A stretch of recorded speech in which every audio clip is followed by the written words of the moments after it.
दाराची bell वाजली तशी श्रुती झोपेतून उठली आणि तिने दार उघडले तर समोर पोस्टमन उभा होता.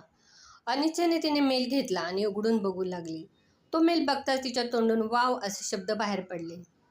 कंपनी मॅनेजरच्या पदासाठी तिची निवड झाली, ज्यासाठी तिने मुलाखत दिली होती. श्रुतीने आनंदाने संदीपला फोन करून निवडीबद्दल सांगितले. तिने आई वडील, सासू सासरे, भाऊ बहीण, मित्रमैत्रिणींना याची माहिती दिली आणि संध्याकाळी घरी पार्टीचे नियोजन करण्यात आले. प्रत्येकाला तिच्याकडून ट्रीट हवी होती. श्रुतीला पहिल्याच मुलाखतीत इतक्या मोठ्या बहुराष्ट्रीय कंपनीत नोकरी मिळाली होती. ही अत्यंत अभिमानाची गोष्ट होती.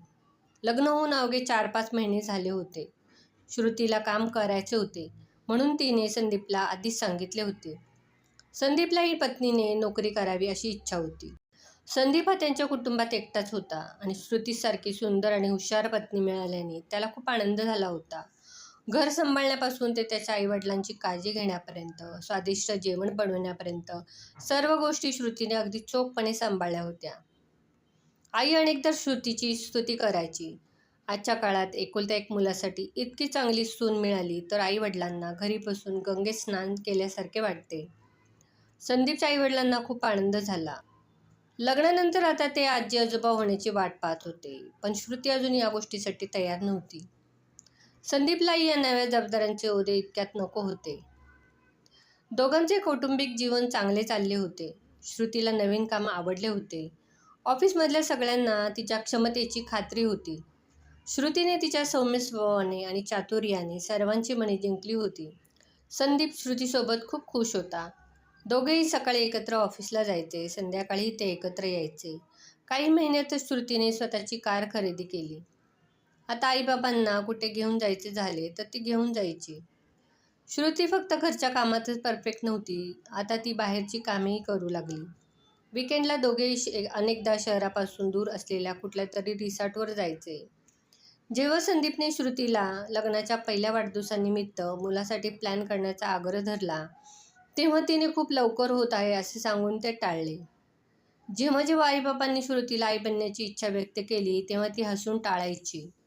श्रुतीने कोणी तक्रार करावी असे काही वागत नव्हती, त्यामुळे आईबाबा तिला फारसे बोलू शकले नाहीत.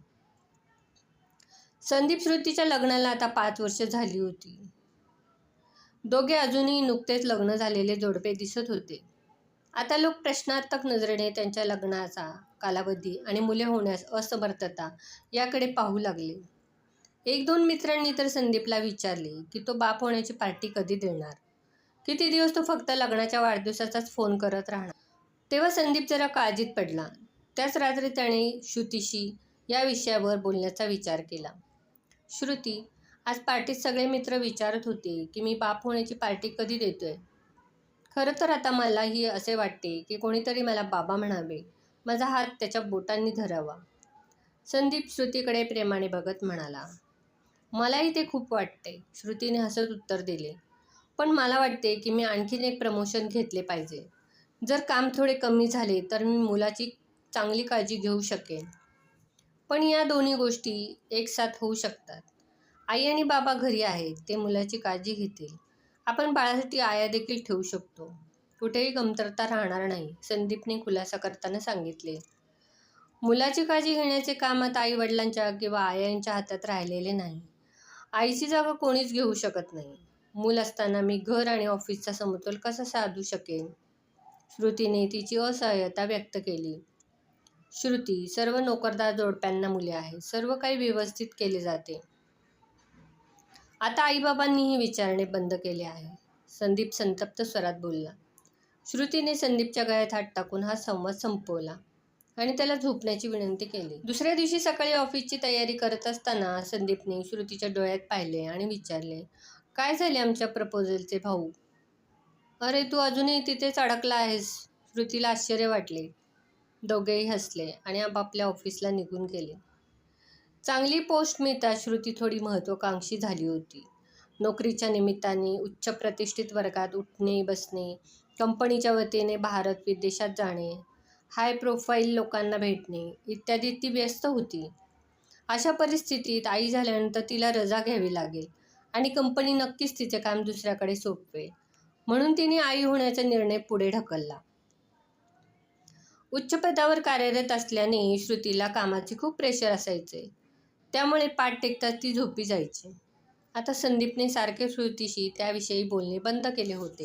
एके दिवशी संदीपच्या आईला हृदयविकाराचा झटका आला. त्यांना तात्काळ रुग्णालयात दाखल करण्यात आले आणि त्यांच्यावर वेळेचे उपचार करण्यात आले. मात्र संदीप आणि श्रुती घाबरले होते. पप्पाही खूप शांत बसले होते.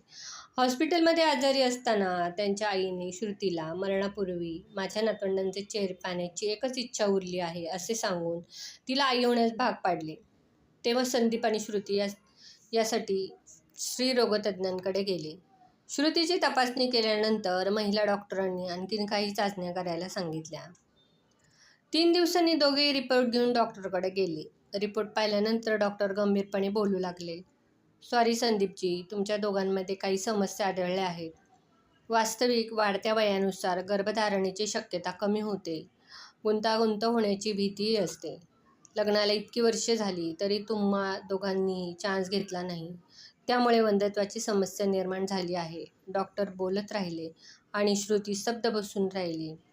आजची नोकरी करणारी जोडपी गरोदरपणामुळे स्वातंत्र्य गमावू नये, मुलाची काळजी, त्यांचा खर्च, करिअरमध्ये अडथळा येऊ नये यासाठी हा सोपा मार्ग मानतात, जे वैद्यकीयदृष्ट्या चुकीचे आहे. पालक होण्याचे योग्य वय हे 21 ते 24-25 आणि 30 नंतर अनेक गुंतागुंत निर्माण होतात.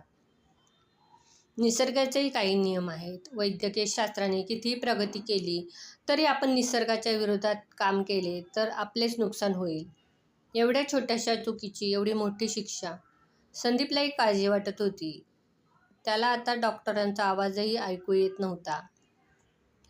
डॉक्टरांच्या चेंबरमध्ये श्रुती रडू लागली. श्रुती विचार करू लागली की तिने एवढी मोठी चूक कशी केली. तिनेही आई होण्याचे नैसर्गिक वय पुढे ढकलले होते. आता ती आई होऊ शकत नव्हती. आपण किती स्वार्थी झालोय याचे तिला अपराधी वाटत होते.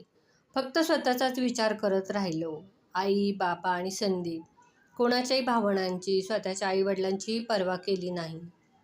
आता श्रुतीला तिच्या सगळ्या मैत्रिणी आठवत होत्या, ज्यांनी मुलांना जन्म दिला आणि काम करता करता त्यांना त्यांच्यात कुठेही संस्काराची कमतरता नव्हती की त्या मैत्रिणींनी नोकरी गमावली नाही.